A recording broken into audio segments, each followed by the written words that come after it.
Pada suatu hari ketika Yesus mengajar orang banyak di Bait Allah dan memberitakan Injil, datanglah imam-imam kepala dan ahli-ahli Taurat serta tua-tua ke situ, dan mereka berkata kepada Yesus, "Katakanlah kepada kami, dengan kuasa manakah engkau melakukan hal-hal itu? Dan siapa yang memberikan kuasa itu kepadamu?" Jawab Yesus kepada mereka, Aku juga akan mengajukan suatu pertanyaan kepada kamu. Katakanlah kepadaku, baptisan Yohanes itu dari sorga atau dari manusia? Mereka mempertimbangkannya di antara mereka dan berkata, Jikalau kita katakan dari sorga, ia akan berkata, "Mengapakah kamu tidak percaya kepadanya?" Tetapi jikalau kita katakan dari manusia, seluruh rakyat akan melempari kita dengan batu. Sebab mereka yakin bahwa Yohanes adalah seorang nabi. Lalu mereka menjawab bahwa mereka tidak tahu dari mana baptisan itu. Maka kata Yesus kepada mereka, Jika demikian, aku juga tidak mengatakan kepadamu dengan kuasa manakah aku melakukan hal-hal itu. Lalu Yesus mengatakan perumpamaan ini kepada orang banyak. Seorang membuka kebun anggur. Kemudian ia menyewakannya kepada penggarap-penggarap, lalu berangkat ke negeri lain untuk waktu yang agak lama.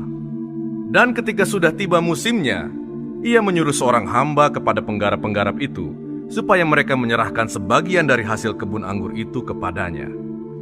Tetapi penggarap-penggarap itu memukul hamba itu dan menyuruhnya pulang dengan tangan hampa. Sesudah itu, ia menyuruh seorang hamba yang lain. Tetapi hamba itu juga dipukul dan dipermalukan oleh mereka, lalu disuruh pulang dengan tangan hampa. Selanjutnya ia menyuruh hamba yang ketiga. Tetapi orang itu juga dilukai oleh mereka, lalu dilemparkan keluar kebun itu. Maka kata tuan kebun anggur itu, "Apakah yang harus kuperbuat?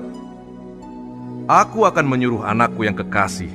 Tentu ia mereka segani. Tetapi ketika penggarap-penggarap itu melihat anaknya itu, mereka berunding. Katanya, "Ia adalah ahli waris.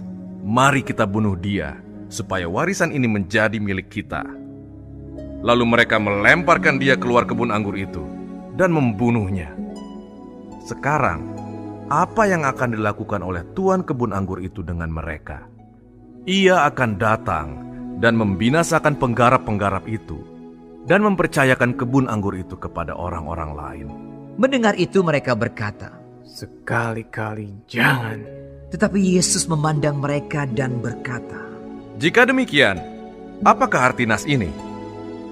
Batu yang dibuang oleh tukang-tukang bangunan telah menjadi batu penjuru. Barang siapa jatuh ke atas batu itu, ia akan hancur.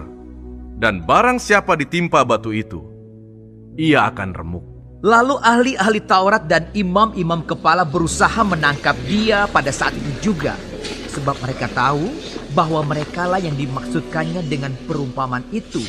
Tetapi mereka takut kepada orang banyak. Ahli-ahli Taurat dan imam-imam kepala mengamat-amati Yesus. Mereka menyuruh kepadanya mata-mata yang berlaku seolah-olah orang jujur, supaya mereka dapat menjeratnya dengan suatu pertanyaan dan menyerahkannya kepada wewenang dan kuasa wali negeri. Orang-orang itu mengajukan pertanyaan ini kepadanya. "Guru, kami tahu bahwa segala perkataan dan pengajaranmu benar, dan engkau tidak mencari muka, melainkan dengan jujur mengajar jalan Allah. Apakah kami diperbolehkan membayar pajak kepada Kaisar atau tidak?" Tetapi Yesus mengetahui maksud mereka yang licik itu, lalu berkata kepada mereka, Tunjukkanlah kepadaku suatu dinar. Gambar dan tulisan siapakah ada padanya? Jawab mereka. "Gambar dan tulisan Kaisar." Lalu kata Yesus kepada mereka, Kalau begitu, berikanlah kepada Kaisar apa yang wajib kamu berikan kepada Kaisar, dan kepada Allah apa yang wajib kamu berikan kepada Allah. dan mereka tidak dapat menjerat dia dalam perkataannya di depan orang banyak.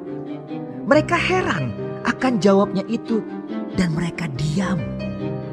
Maka datanglah kepada Yesus beberapa orang Saduki yang tidak mengakui adanya kebangkitan.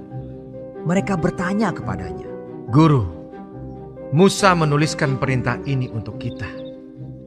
Jika seorang yang mempunyai saudara laki-laki mati, sedang istrinya masih ada, tetapi ia tidak meninggalkan anak, saudaranya harus kawin dengan istrinya itu dan membangkitkan keturunan bagi saudaranya itu. Adalah 7 orang bersaudara. Yang pertama kawin dengan seorang perempuan lalu mati dengan tidak meninggalkan anak. Lalu perempuan itu dikawini oleh yang kedua dan oleh yang ketiga. Dan demikianlah berturut-turut oleh ke-7 saudara itu. Mereka semuanya mati dengan tidak meninggalkan anak. Akhirnya perempuan itu pun mati. Bagaimana sekarang dengan perempuan itu? Siapakah di antara orang-orang itu yang menjadi suaminya pada hari kebangkitan? Sebab ketujuhnya telah beristrikan dia. Jawab Yesus kepada mereka, Orang-orang dunia ini kawin dan dikawinkan.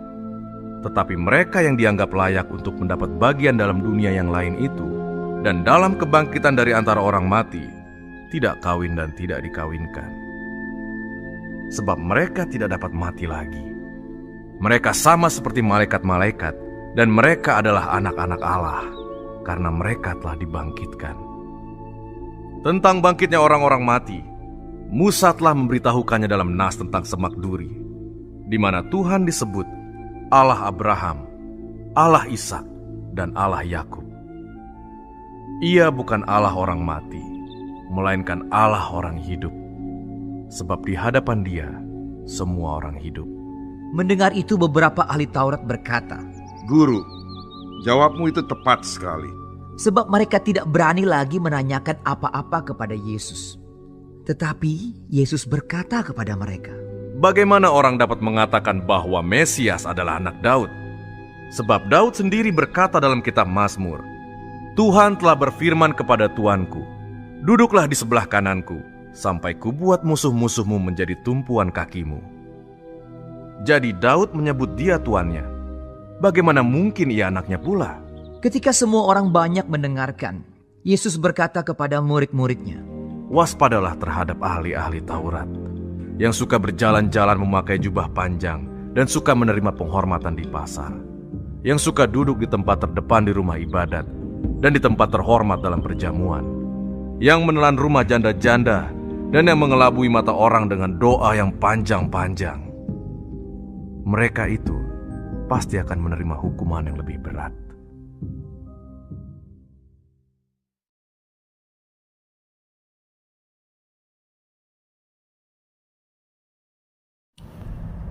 Shalom saudara-saudaraku yang kekasih di dalam Tuhan Yesus.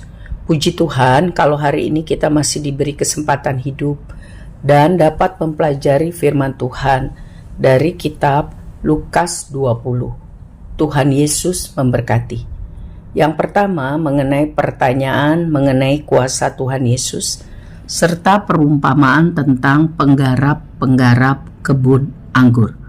Saudaraku, setelah Tuhan Yesus mengusir para pedagang dari rumah ibadah, itu membuka aib para imam kepala, ahli Taurat, para pemuka Israel. Sebab selama ini mereka sangat berkuasa atas seluruh aktivitas penggunaan bait Allah. Sehingga mereka sangat berusaha memberi serangan balasan dengan mengajukan pertanyaan, siapa yang memberimu kuasa untuk melakukan semuanya ini? Sebab menurut pandangan mereka, Tuhan Yesus tidak punya kuasa yang resmi. Jadi mereka mau menjebak Yesus dan mau menangkap Tuhan Yesus. Saudaraku, apa yang Yesus lakukan di bait Allah sudah menimbulkan kegaduhan dan perpecahan di kalangan elit agama Yahudi. Maka mereka berusaha mencari cara menjebak Tuhan Yesus.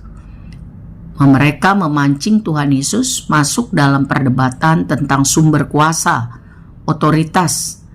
Dari mana Tuhan Yesus bisa melakukan itu? Yesus tidak menjawab langsung, melainkan melempar pertanyaan balik kepada mereka mengenai otoritas kuasa Yohanes Pembaptis. Tetapi mereka menolak menjawab, sehingga Tuhan Yesus juga menolak menjawab dan memakai cerita penggarap kebun anggur untuk menyindir para pemimpin agama Yahudi. Mengenai pemilik kebun anggur, itu melambangkan Bapa Sorgawi, Allah Bapa. Sedangkan penggarap kebun anggur adalah mereka, imam, nabi, ahli kitab, pemimpin agama, ketua-ketua adat Yahudi yang menggunakan kesempatan kepercayaan dengan salah. Sedangkan para hamba yang disuruh menagih adalah utusan-utusan Tuhan, para nabi yang mengatakan kebenaran, dan ahli waris adalah Tuhan Yesus sendiri. Cerita ini adalah tamparan yang keras bagi para pemimpin agama Yahudi. Mereka tahu bahwa Yesus sengaja menyindir dan membongkar kebobrokan mereka yang selama ini tertutup pada topeng-topeng ritual agama.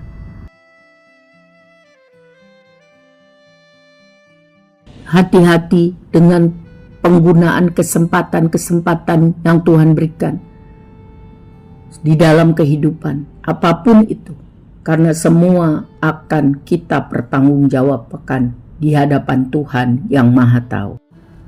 Selanjutnya, saudara-saudara, kita melihat apa yang ditanyakan orang Yahudi, dalam hal ini orang Saduki, untuk menjebak Tuhan Yesus. Bicara mengenai seorang perempuan yang punya 7 suami tapi tidak punya anak. Nanti pada masa kebangkitan, apa yang terjadi dengan perempuan itu? Kurang lebih demikian. Dan Tuhan Yesus memberitahu dengan jelas kepada orang Saduki yang tidak percaya mengenai kebangkitan, yang hanya percaya kepada kitab Musa. Tuhan Yesus dengan landasan kitab Musa mengatakan dengan jelas bahwa ada kebangkitan pada orang mati. Allah Musa adalah Allah yang hidup. Ya. Allah yang hidup adalah dasar kebenaran yang membuktikan bahwa ada kehidupan setelah kematian. Dan orang yang layak mengalami kebangkitan dan akan hidup dalam keabadian, di sana di dalam keabadian, manusia-manusia yang dibenarkan Tuhan itu sudah sempurna. Tidak ada unsur hasrat dan nafsu duniawi. Karena itu tidak akan kawin dan mengawinkan lagi. Mereka terdiam mendengar jawaban Tuhan Yesus.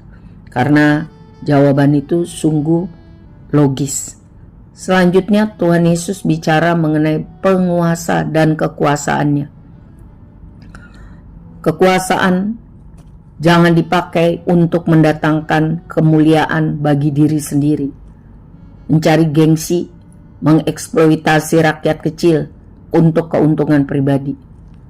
Tetapi penggunaan kekuasaan yang dipercayakan Tuhan kepada seseorang seharusnya dipakai demi kesejahteraan banyak orang, dipakai untuk memuliakan nama Tuhan.